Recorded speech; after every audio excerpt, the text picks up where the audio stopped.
మనం ఈరోజు కార్తీక దీపం 747వ ఎపిసోడ్ రివ్యూ చూసేద్దాం. వంట ఎంత వరకు వచ్చింది? అయిపోయింది బావా. అమ్మని కూడా పిలు. నాన్నని కూడా పిలు. చిన్నమరదలా, ఏంటి సడన్ ఎంట్రీ? మావయ్య, అత్త, ఏంటి లగేజ్తో వచ్చావు? ఉండిపోవడానికేమో. ఇచ్చిపోవడానికి. ఏంటి జ్ఞాపకాలు. ఏంటా జ్ఞాపకాలు? ఒక క్షణం ఆగండి. బావ నాకెప్పుడు గిఫ్ట్లు ఇచ్చేవాడు కదా. మీ ఆవిడ కోసం ఏం తెచ్చావురా అని ఎవరైనా అడిగితే దానికి ఇంట్లో వాళ్ళని సాటిస్ఫై చేయడానికి కొన్ని గిఫ్ట్లు తీసుకొచ్చి అందరి ముందు నాకిచ్చేవాడు. అందుకే మీ అందరి ముందు ఆ గిఫ్ట్లన్నీ బావకిచ్చేస్తున్నాను. ఎందుకవన్నీ? ఇన్ని రోజులు బావ నన్ను వద్దనుకున్నాడు, ఇప్పుడు బావని నేను వద్దనుకుంటున్నాను. అబ్బా, దేవుడికి కొబ్బరికాయ కొట్టాల్సిందే. నేను చెప్పేది పూర్తిగా వింటే నైవేద్యం కూడా పెడతాం. చెప్పు చెప్పు. మనిషే వద్దనుకున్నప్పుడు బావ జ్ఞాపకాలు మాత్రం నా దగ్గర ఎందుకు ఉండాలి? ఇది పాయింటే. అందుకే జ్ఞాపకాల్లో కూడా బావ నాకు గుర్తు రాకూడదని ఫోన్లో బావతో ఉన్న ఫోటోలన్నీ డిలీట్ చేశాను. కావాలంటే చెక్ చేసుకోండి. మేము నీ మాట నమ్ముతాం. సంతోషం. అలాగే ఇది కూడా నమ్మండి. 10th క్లాస్ టైంలో బావ నాకిచ్చిన టెడ్డీ బేర్. సౌరి ఆడుకోవడానికి పనికొస్తుంది. ఇది 7th క్లాస్ చదివేటప్పుడు ఇచ్చాడు. Oh little bell girl. Remote car. Remote ఏది? పోయినట్టుంది. ఇది coffee cup. Attitude is everything. నీ గురించి తెలిసే ఇది ఇచ్చినట్టున్నాడు. మావయ్య, కంటిన్యూ. ఇది బావ నా కోసం కొన్న డ్రెస్. ఇవి బావిచ్చిన వస్తువులు. బావా, ఇవన్నీ నువ్వే తీసుకో. మరి బ్యాగ్? ఇది నాదే. ఇది కూడా వదిలేమంటే వదిలేస్తా. నా వస్తువులు నాకు ఇచ్చినప్పుడు నీ వస్తువులు నాకెందుకు? ఏం బావా, నువ్వు జోష్నకి ఇవ్వడం తప్ప జోష్న నీకేం ఇవ్వలేదా? చిన్నప్పుడు ఒకటో రెండో వస్తువులు ఇచ్చింది, అవి వాళ్ళింట్లోనే ఉన్నాయి. అవి ఎందుకు వదిలేసావో అప్పుడు అర్థం కాలేదు, కానీ తర్వాత అర్థమైంది బావా. అందుకే మనసులో లేని మనిషిని వస్తువుల రూపంలో మోయడం ఇష్టం లేక వదిలేసిపోదామని వచ్చాను. మీ ఇంట్లో ఏదైనా గొడవ జరిగిందా? పెళ్ళే చేసుకోనని మంగమ్మ శపథం చేసింది కదా. అది శపథం కాదు, నా నిర్ణయం. ఏదో ఒకట్లే. మనిషి అన్నాక పెళ్లి చేసుకోవాలి. వివాహం మనిషి జీవితానికి ఒక పరిపూర్ణతనిస్తుంది. ఆ విషయంలో నువ్వు ఎక్స్పర్ట్ విలే మావయ్య. చూడు బావా, నా దగ్గరున్న నీ జ్ఞాపకాలన్నీ నీకు తిరిగిచ్చేశాను. దీంట్లో ఎవరి బలవంతం లేదు. నా అంతట నేనే తీసుకున్న నిర్ణయం ఇది. ఈ రోజు నుంచి నీకు నాకు ఏ సంబంధం లేదు. బంధాల్ని కూడా తెంపేసుకుంటున్నావా? నన్ను పూర్తి చేయని మావయ్య. ఇదేదో మనసులో గట్టిగానే అనుకొనొచ్చిందండి. ముందు దాన్ని పూర్తి చేయనివ్వండి. చెప్పవే. నీకు నాకు పెళ్లి చెయ్యాలని పెద్దవాళ్ళు అనుకున్న మాట ఈ రోజుతో పోయినట్టే. కొన్నాళ్ళు మనం మోసాం, ఇన్నాళ్ళు నేను మోసాను. ఇప్పుడు ఇక్కడితో అది వదిలేస్తున్నాను. అర్థమవుతుంది. ఇక మీదట కార్తిక్ అంటే కేవలం మేనత్త కొడుకు మాత్రమే. నాకు వరసకి బావ అవుతాడు కాబట్టి బావానే పిలుస్తాను. ఒక బావ మరదళ్ళ సంబంధం తప్ప మన ఇద్దరి మధ్య ఇంకేం లేదు.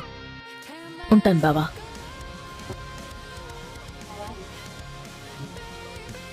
ఇక్కడికి వచ్చావా? నేను ఇక్కడికి వస్తానని తెలిసే వచ్చావా? కాదు, నేనే రమ్మన్నాను. రెస్టారెంట్ గురించి తనతో మాట్లాడే పనుంది. సూరజ్, జోష్న ఏం చేసిందో చూడు. నా భర్త తనకిచ్చిన వస్తువులన్నీ తిరిగి ఇచ్చేసింది. అవును, అన్నీ ఇచ్చేశాను. ఒక్కటి తప్ప. ఏంటది? మనస్సు. మనసా? ఎస్, మనిషి ఎదుటి వాళ్ల జ్ఞాపకాల్ని మోసేది మనసుతోనే. వస్తువులు ఇచ్చేశావు, కానీ మనసులోని ప్రేమని ఎలా ఇవ్వగలవు? రే, నువ్వేం మాట్లాడుతున్నావో అర్థమవుతుందా? మనసెలా ఇస్తారా? Josna brother, please. ఒకరు నా కోసం వచ్చారు, ఒకరు నేను పిలిస్తే వచ్చారు. మీరిద్దరూ ఇలా గొడవ పట్టు నాకు ఇష్టం లేదు. సూరజ్, జోష్న నేను ఇచ్చినవన్నీ తిరిగిచ్చేసింది. దీన్ని ఎవరెలా అర్థం చేసుకుంటారో నాకు తెలియదు, కానీ నాకు మాత్రం జోష్న చేసిన పని నచ్చింది. చాలా మంచి పని చేశావు. థ్యాంక్ యూ బావా. నేను వెళ్తాను. భోంచేసి వెళ్ళవే. పర్వాలేదత్తా. జోష్న, సూరజ్ని పిలిచింది కూడా భోజనానికి. భోజనం చేస్తూ కంపెనీ విషయాలు మాట్లాడాలి అనుకున్నాము. ఇంకిప్పుడు అవన్నీ అవసరం లేదు. రండి, అందరం కలిసి భోంచేద్దాం. లేదు దీపా, నేను వెళ్తాను. ఎక్కడికే వెళ్ళేది? అన్నీ మర్చిపోదాం, మామూలుగా ఉందామని నువ్వే కదా అన్నావు. నువ్విప్పుడు నా అన్నయ్య కూతురువి. ఈ టైంలో ఇంటికొచ్చి భోజనం చేయకుండా ఎలా వెళ్తావు? దీపా, భోజనాలు వడ్డించు, అందరం కలిసి భోంచేద్దాం. అలాగే అత్తయ్య. ఈ డీల్ మనమే చేస్తున్నాం మావయ్య గారు. ఇప్పుడు మరో రెస్టారెంట్ మనకు అవసరం అంటావా?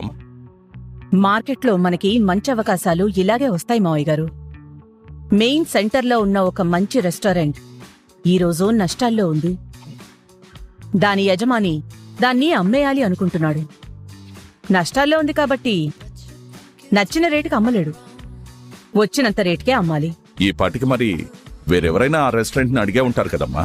మనకి పోటీగా ఎవరొస్తారు మావయ్య గారు? శివనారాయణ. బాబాయ్కి ఆ సెంటర్ అవసరం లేదు. దాని ముందు లైన్లోనే బాబాయ్ రెస్టారెంట్ ఉంది. అయినా శివనారాయణ వస్తాడమ్మా. రానివ్వండి మావయ్య గారు, పోటీ మంచిదే కదా. మనల్ని ఓడించడమే కదా శివనారాయణ లక్ష్యం. అందుకు నేనేం బాధపడ్డం లేదు. బాబాయ్ ఎవరు? సుమిత్ర మావగారు. మనతో పోటీ మనకే కదా. నువ్వు మనవాడనుకుంటున్న ఆ శివనారాయణ మనల్ని పగవాళ్ళు అనుకుంటున్నాడమ్మా. శివన్నారాయణ పతనమే నా లక్ష్యం మావయ్య గారు. అయినా శివనారాయణ మీద మనం జాలి చూపించాల్సిన అవసరం లేదు. అతని వల్ల మనం కోల్పోయింది చాలమ్మా. మనం ఆలోచించాల్సింది సుమిత్ర గురించే కాని ఆ శివనారాయణ గురించి కాదమ్మా. అవును మావయ్య గారు, కానీ ప్రతిసారి మనం బాబాయ్ ముందు ఓడిపోతూనే ఉన్నాం. ఖచ్చితంగా ఈసారి కూడా పోటీకొస్తాడు. వస్తే వాడే గెలుస్తాడు. అంత అవకాశం మీ కోడలు శివన్నారాయణకి ఇవ్వదు మావయ్య గారు. ముందు జాగ్రత్త పడ్డం వాళ్లకే కాదు, నాకు వచ్చు. ఆ శివనారాయణకి వాడి ఫ్యామిలీ సపోర్ట్ ఉందమ్మా. నా వెనక మీరుంటే చాలు. శివన్నారాయణ లాంటి వాళ్ళు ఎంతమంది ఉన్నా నేను భయపడ్ను. మరొకసారి ఆలోచించమ్మా. సరే, నేను ఆగిపోతాను. మీరు చెప్పండి, శివన్నారాయణ మీద పగ తీర్చుకునే అవకాశం వస్తే మీరు వదిలిపెడతారా? వదిలిపెట్టను. కానీ నా కూతురు. మనం ఓడిపోయేది, శివన్నారాయణ గెలిచేది ఇక్కడే మావయ్య గారు. రెస్టారెంట్ పోటీల్లో సుమిత్రని తీసుకురావాల్సిన అవసరం ఏముంది? కానీ తీసుకొచ్చాడు. ఎందుకు? తన ముందు మనం ఏమీ మాట్లాడలేమని. ఈసారి కూడా అలాంటిదే ఏమైనా చేస్తాడు. మాటకి మాట ఈసారి బదులు ఇవ్వాల్సిందేనమ్మా. మీరు ఇదే మాట మీద ఉండండి. ఖచ్చితంగా ఈసారి ఆ శివన్నారాయణ తల దించుకునేలా చేస్తాను. నేను మాట మార్చనమ్మా. సుమిత్ర ఎదురుకుండా ఉన్నా సరే మీరు ఇలాగే ఉండాలి. అలాగేనమ్మా. అయితే ఈసారి చూడండి మావయ్య గారు, మనం శివనారాయణతో పోటీకి దిగితే ఓడిపోయి తల దించుకుని వెళ్లాల్సిందే. అదే నేను చూడాలమ్మా. చూస్తారు మావయ్య గారు. వాళ్ళని సర్వనాశనం చేసే వరకు నాకు ప్రశాంతత ఉండదు. అమ్మా దీపా, ఆ కుర్చీ ఎవరికమ్మా? సూరజ్ జోష్నలకి. వదినా, నేను కింద కూర్చుని తింటాను, నాకు అలవాటే. మరి జోష్నా గారికి కింద కూర్చుని తినడం అలవాటు లేదనుకుంటాను. తనకి కుర్చీ వేయొచ్చు. ఏం పర్వాలేదు, నేను కింద కూర్చుని తింటాను. జ్యోత్స్నా, నిజమే అత్తా. నువ్వు కింద కూర్చుంటావా? నేను కిందే కూర్చుంటాను. సుమిత్ర చూసిందంటే నా కూతుర్ని కింద కూర్చోబెట్టారా అంటుందేమో. కింద కూర్చో. ఇప్పటి వరకు మేము పెట్టిన వీడియో మీకు నచ్చితే మన వీడియోని తప్పకుండా లైక్ చేయండి. అలా లైక్ చేయడం వల్లే వీడియో ఇంకొంతమందికి సజెస్ట్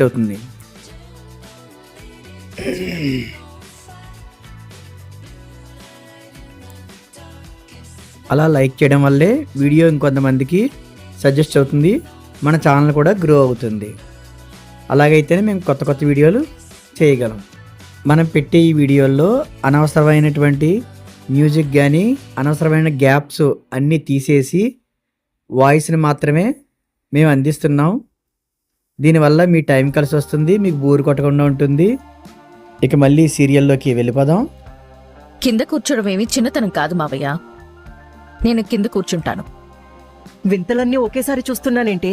దీంట్లో వింతే ఉందత్తా. ఇదొక్కటే కాదులే, గత కొన్ని రోజులుగా నీ విషయంలో జరిగేవన్నీ మాకు వింతల్లాగే అనిపిస్తున్నాయి. జీవితం అంటేనే ఓ వింత. ఫిలాసఫీ కూడా అలవాటైంది. కాలమే అన్ని నేర్పిస్తుంది మావయ్య. కాలవా మనుషులా? కాలంలో ఎదురైన మనుషులు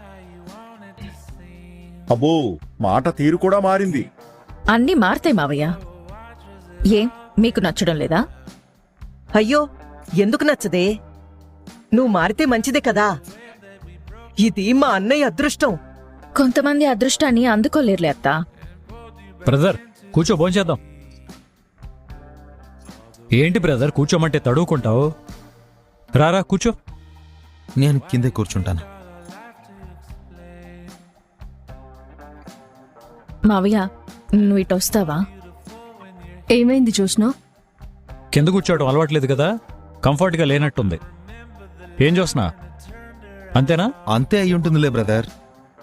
మేడం గారికి ఎక్కడ కంఫర్ట్గా ఉంటుందో అక్కడే కూర్చొనివ్వండి. ఎవరి భయాలు వాళ్ళకుంటాయి, ఎవరి ఇబ్బందులు వాళ్ళకుంటాయి. నాకేం భయం లేదు, నాకు ఏ ఇబ్బంది లేదు. ఇక్కడే కూర్చుంటాను. అనుకోకుండా ఇద్దరు భలే వచ్చారు. అనుకునే వచ్చినట్టుంది. జోష్న చాలా కొత్తగా కనపడుతుంది బాబా. కొత్త నిర్ణయాలు తీసుకుంటుంది కదా, కొత్తగానే కనపడుతుంది. జో, ఏంటి మాట్లాడకుండా తింటున్నావేంటి? మీ ఇంట్లో పాటలు పాడుతూ తింటారా? ఏదో ఒకటి మాట్లాడొచ్చు కదా. తింటూ ఎలా మాట్లాడాలి? నేను అలాగే మాట్లాడతాను. అయితే నువ్వు మాట్లాడు. నేను ఒక్కటి అడగదా? ఏంటి? నీకు పెళ్ళా?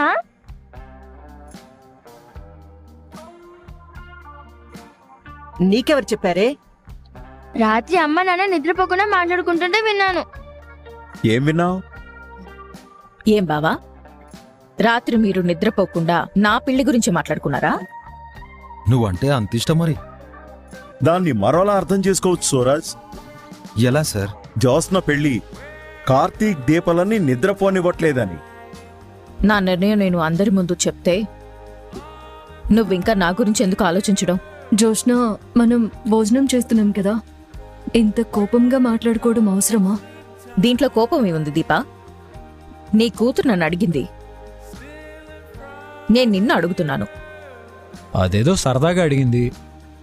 ఏం శౌర్య, నువ్వేమన్నావు చెప్పు. అదొకటే విన్నాను నాన్న. అవునమ్మా, నీకు నాకు అన్నీ సగం సగమే వినబడుతుంటాయి. నీకే వినబడింది తాత. మాస్టారు, పిల్లలు కన్ఫ్యూజ్ అయితే మనం క్లారిటీ ఇవ్వాలి, మనం ఇంకా కన్ఫ్యూజ్ చేయకూడదు. అర్థమైంది శౌర్య, వదిలే. ఈ సగం సగం కలిసి ఏదో ఒక రోజు పూర్తవుతుంది.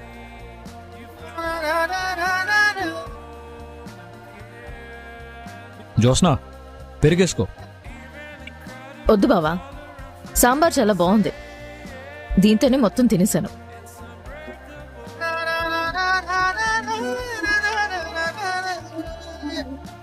సూరజ్ అంకుల్కి కూడా సాంబార్ అంటే చాలా ఇష్టం అనుకుంటాను. అదే తింటున్నాడు. అవునమ్మా, నాకు సాంబార్ అంటే చాలా ఇష్టం. అంటే జో ఇష్టం నీ ఇష్టం ఒకటి. చూసావా నాన్న, వీళ్ళిద్దరి ఇష్టం ఒకటే. సాంబార్ అంటే అందరికీ ఇష్టమే శౌర్య, కానీ కొన్ని మనం అలా ఓపెన్గా చెప్పకూడదు. కొందరు ఇష్టానికి కూడా సర్టిఫికేట్ అడుగుతారు, దాన్ని చూపించమంటారు.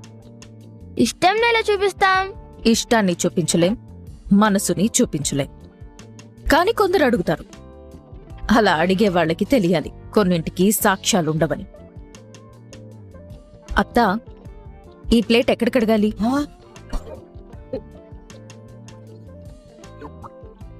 ఏంటి, నువ్వు ప్లేట్ కడుగుతావా? ప్లేట్ కడుగుతావా? అవును, ప్లేటే కడుగుతాను. పర్లేదు జోష్న, అక్కడ పెట్టే. నేను తిన్న ప్లేట్ నేనే కడుగుతాను. ఒరేయ్, దీనికేదో అయ్యిందిరా. ఒక తాయిత్తైనా కట్టించమని చెప్పాలి మా అన్నయ్యకి. గాలి గీలి సోకలేదులేమ్మా, ఇది జరగాల్సిన మార్పే. ఏమంటావు బ్రదర్? సాంబార్ బాగుంది బ్రదర్. వదినా, దీన్ని ఎలా చేసావో చెప్పు, నేను ట్రై చేస్తాను. అయితే నువ్వు నన్ను అడగాలి. ఎందుకు? సాంబార్ చేసింది నేనే. సూపర్గా చేసావు బ్రదర్. ఈసారి నా రూమ్కి వచ్చినప్పుడు సాంబార్ పెట్టాలా? అయ్యో, ఎలా చేయాలో చెప్పు, నేనే చేసుకుంటాను. వీడియో చేసి పంపిస్తాలే, చూస్ చేసుకో. Thank you brother. బ్రదర్ ఎక్కడా దొరకడు కదా. మామయ్య, దీపా ప్లేట్ ఎక్కడ పెట్టాలి? ఇటు ఏం పెట్టి తోమేమో ఆ ప్లేటు తడతడా మెరిసిపోతుంది. చేతులు పెట్టే తోమాను. అమ్మా, నీ మేనకోడలు టెస్ట్ పాస్ అయిపోయింది. టెస్ట్ పాస్ అయిపోవడం ఏంటి? పాత రోజుల్లో ఆడపిల్లలకి మగపెళ్లి వాళ్ళు ముఖ్యంగా అత్తగారు ఒక టెస్ట్ పెట్టేవారంట. అదే తిన్న ప్లేట్ కడగటం.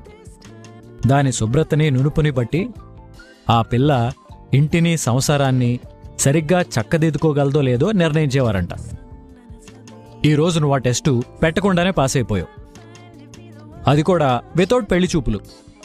అంటే జోస్నని పెళ్లి చేసుకోబోయేవాడు అదృష్టవంతుడు అంటావు. అదృష్టవంతుడే మామయ్య గారు. ఏం సూరజ్, నువ్వేమంటావ్? ఏంటి బాబు అలా చూస్తున్నావు? పెళ్లి చూపుల గురించా? అయ్యో కాదయ్యా, భోజనం చేశావు కదా, వంటల గురించి. నీకు వంట చేయడం వచ్చని దీప చెప్పిందిలే. అంతగా ఏం రాదండి, ఏదో పర్లేదు, బానే చేస్తాను. వంట చేసేవాడు మొగుడుగా వస్తే ఆ పిల్ల అదృష్టవంతురాలు అనేవాళ్ళు మా చిన్నప్పుడు. సూరజ్, నేను వంట బాగా చేస్తాను. మగాళ్ళు వంట చేస్తే తప్పే ఉందండి. తినడానికి లేని సిగ్గు వండడానికి ఎందుకు? బాగా చెప్పావు. ఈ రకంగా చూస్తే ఇక్కడున్న ఆడవాళ్ళంతా అదృష్టవంతులే, జోస్న తప్ప. నోటి మాట నుదిటి రాత ఒకటి కాదు మాస్టరు. మనం అనుకుంటే మాత్రం అలా జరుగుతాయే ఏంటి? మన రాతలో ఏముందో, మన రాత ఎవరితో ముడిపడి ఉందో కాలమే నిర్ణయించాలి.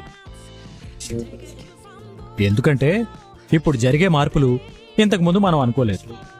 ఇక ముందు జరగబోయే మార్పులు ఇప్పుడు మనం అనుకోలేదు. చాలా బాగా చెప్పావు బావా. ఇంక నేను బయలుదేరుతాను. ఎలా వచ్చావు మేనకోళ్ళ? క్యాబ్లో వచ్చాను మామయ్య. ఈ టైంలో ఎలా వెళ్తావే? క్యాబ్లోనే. ఇది బాగా చివరిగా ఉండే ఏరియా కదా, ఇక్కడ క్యాబ్ సర్వీసు కొంచెం తక్కువగా ఉంటుంది జోస్నా. పర్లేదు బావా, నేను వెళ్తాను. ఒంటరిగా ఎలా వెళ్తావు? జోష్నుని ఎవరైనా ఇంటి దగ్గర దింపండి.